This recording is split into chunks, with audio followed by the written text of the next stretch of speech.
7 Days of Repaying a Kindness.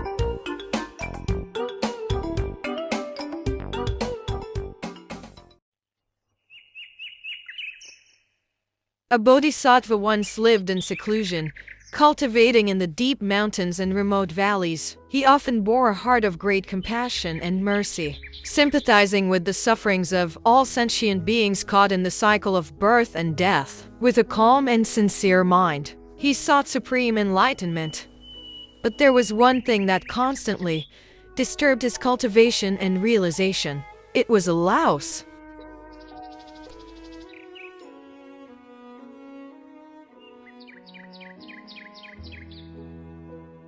The louse lived in the bodhisattva's clothing. Whenever the bodhisattva sat in meditation, the louse would crawl and bite, causing constant irritation, making it hard for the bodhisattva to maintain his inner peace. Time and again, just as the bodhisattva was about to enter deep samadhi, an unbearable itch would break his concentration and obstruct his progress. So, the bodhisattva resolved to find this trouble-making louse.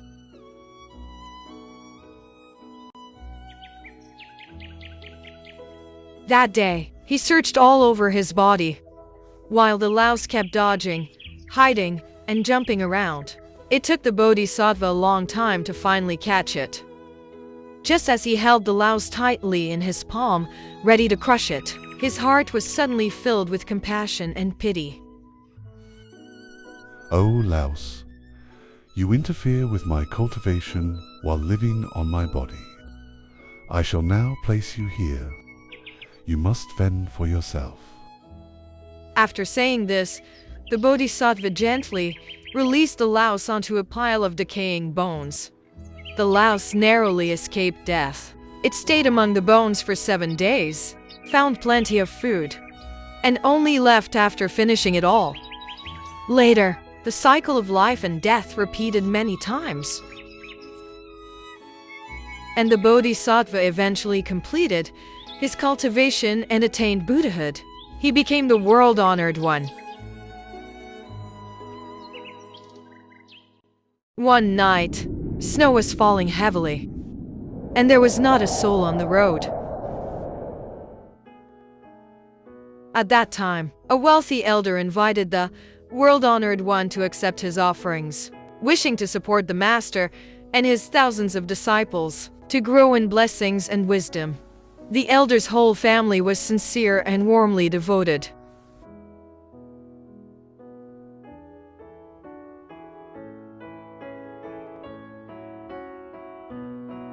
In the blink of an eye, 7 days passed.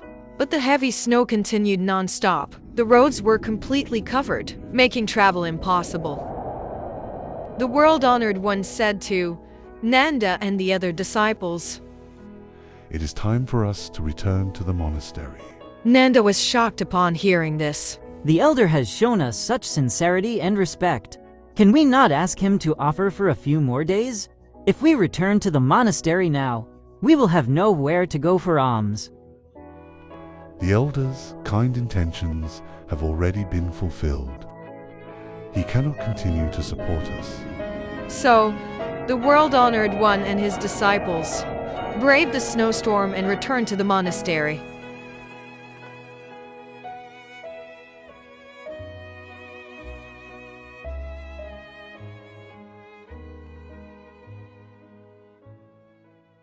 The next day, the world-honored one called for Nanda and said to him, Go to the elder's home and beg for alms. Nanda followed the instruction and arrived at the gate of the elder's house. He stood at the gate with his alms bowl in hand. The gatekeeper saw him, but did not immediately report to his master, nor did he say a word. Nanda stood there for a while, but the gatekeeper remained motionless. Seeing no sign of an offering, Nanda returned to the monastery and reported everything truthfully to the world-honored one. Puzzled, Nanda asked, How strange! Why was their attitude today so completely different from yesterday? The world-honored one then revealed his past karmic connection with the louse. He said to Nanda, Nanda, that Laos is now the elder, and the Bodhisattva of the past is me.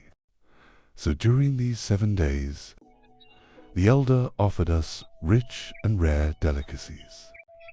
To fulfill the karmic bond from a past life, 7 days have passed, and the elder's intention had been fulfilled. Now you understand, don't you?